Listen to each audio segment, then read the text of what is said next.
에레미야 5장 20절에서 31절.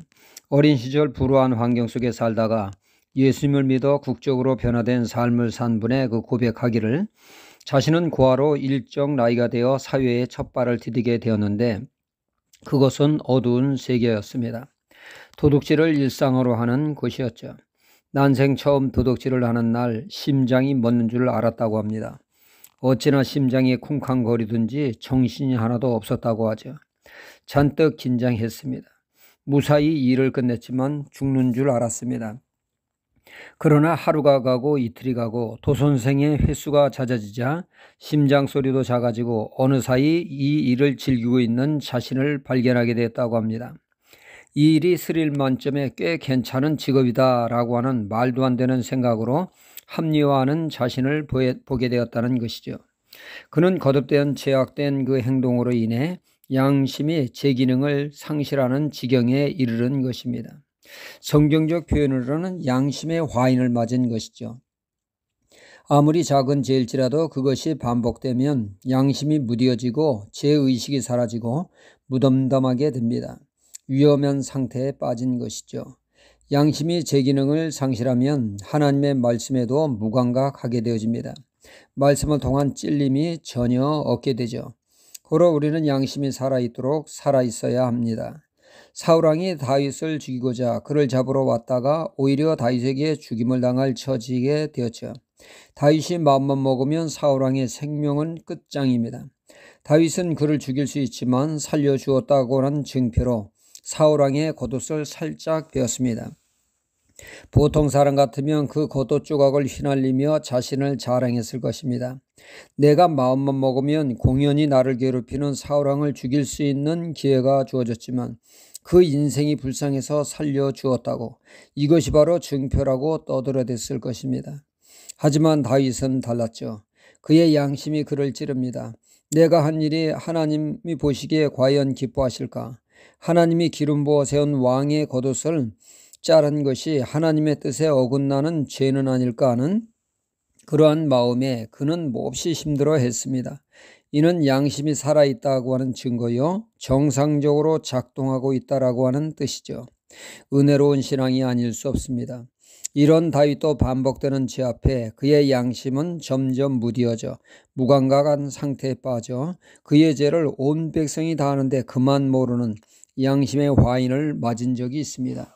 우리아의 아내 바세바를 범한 사건이 그 예가 되죠. 유부녀를 겁탈하고 그 남편 우리아를 교묘하게 죽였습니다.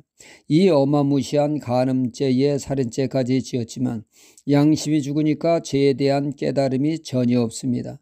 어쩌다 이 지경이 되었습니까? 이는 반복되는 죄가 그의 양심을 무디움으로 일어난 현상입니다. 오늘 말씀에 이런 상태를 지적하고 있습니다. 21절에 우준하여 지각이 없으며 눈이 있어도 보지 못하며 귀가 있어도 듣지 못하는 백성이여. 그러니까 이 말씀은 에레미야가 하나님의 말씀을 끝없이 전하지만 그들은 하나님의 말씀을 통한 찔림과 깨우침이 전혀 없습니다. 마치 영적 장님이여 영적 기모거리로 말씀에 무감각하고 전혀 반응이 없습니다. 이는 그들의 삶이 죄악이 일상화된 것이요, 죄를 반복하여 지음으로 양심이 완전 파괴되었던 것입니다. 반복되는 죄로 인해 양심이 병드니까 죄의 경계선이 없어졌습니다. 무엇이 죄고 무엇이 선인지 경계가 모호합니다. 온통 유다 사회가 죄악의 그 쓰나미로 온통 더럽혀지게 되어서 이런 상태를 고발하는 말씀이죠. 남녀노소 신분고하를 막론하고 죄악된 삶에 노출되었다는 것입니다. 심판을 당할 수밖에 없는 사회가 됐다는 말씀이죠.